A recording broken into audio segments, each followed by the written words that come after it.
Hi, everyone. This is Marvin, and I want to follow up with you on the sermon that I preached yesterday, November 26th, 2023, on Jesus' parable of the sheep and the goats. If you're not familiar with the parable, it goes like this. Jesus tells the story about a shepherd king who comes at the end of time and gathers all the nations before him and divides them up as a shepherd would divide a flock, the sheep in his flock from the goats in his flock. And the sheep, he says, come on in to heaven and receive your reward because I was hungry and you fed me. I was a prisoner and you visited me. I was sick and you cared for me. But the goats, he says, go away because I was hungry and you didn't feed me. I was thirsty and you didn't give me anything to drink. I was a stranger and you didn't welcome me. And both of the groups say, when did we see you, Lord, when you were hungry or sick or a stranger? And either do or not do these things to you. And Jesus says, as often as you did it to the least of these, my sisters and brothers, you did it to me. So it's a parable about the last judgment, a story about the last judgment. But a couple of you afterwards said, well, why is it that the sheep are the good guys in the story and the goats are the bad guys? And you went on to say, I know it's just a story, but is there anything about goats in particular that would make them be the bad guy in the story? And I said, I don't know, but I'll find out. So I Googled, why are goats the bad guys in Matthew 25? And I actually got lucky. I clicked on the very first hit. I wouldn't always advise you to do this, but this hit led me to a PhD in New Testament whose name is Ian Paul. And he writes a blog called Cephiso, and his PhD checks out from reputable institution, and he is taught at reputable institutions and is associated with a reputable denomination. So I'm going to go with what he says about this. He says that in first century Judea, Galilee, farmers, especially the farther east you went, or ranchers the further east that you went, would often keep mixed flocks of sheep and goats. And the reason why was because goats are a little bit more agile.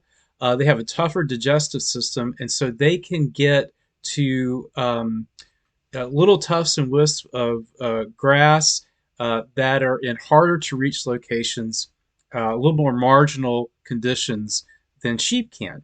So it's a good way to, by having a mixed flock, to maintain an even use of the whole grazing area instead of just kind of overgrazing where the grass is plentiful.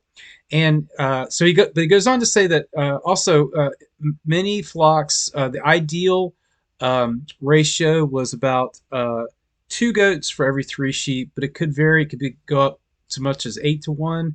It could go down to 1 to 1. But here's the thing: goats reproduce faster than sheep.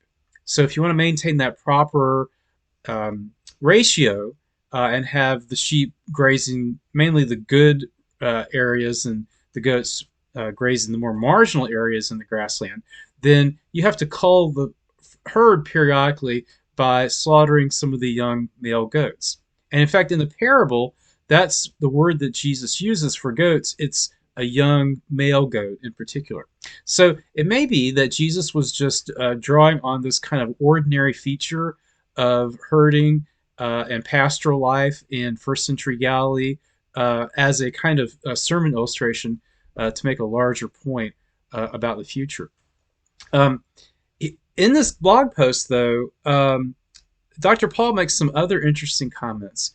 He says, and this is kind of in contradiction to the way I usually preach the scripture, that the least of these, my brothers and sisters, don't refer to just people in the general population who are poor or who are strangers or who are sick.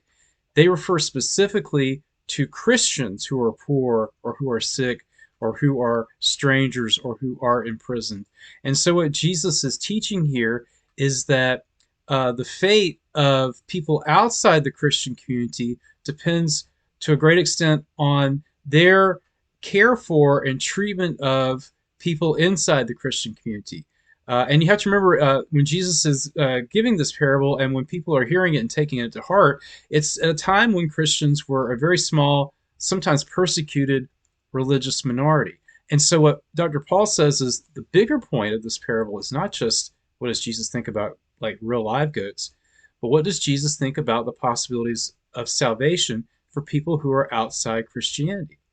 It seems to open up those possibilities. If salvation or damnation depends on your care and concern or lack thereof for persecuted and struggling Christians. So I'll just leave it there with these observations. Again, thanks for asking me questions after worship. If you have any further questions, just reach me at my email address, mlindsay@haddonfieldpres.org. Take care and God bless.